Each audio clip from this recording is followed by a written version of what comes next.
Hello guys, welcome back to another tutorial. In this tutorial, we are going to learn how to get the reply option on Instagram.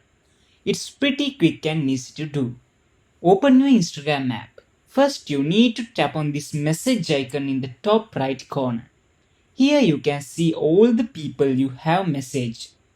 From among these, you need to select a person to message now.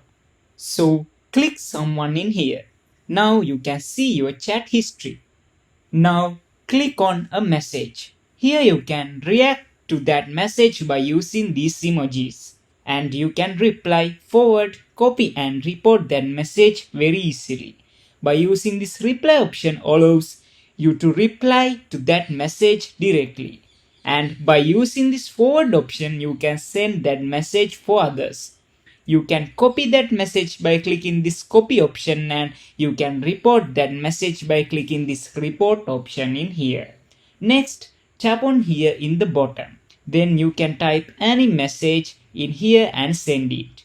Hope this video was helpful for you guys. See you in the next video.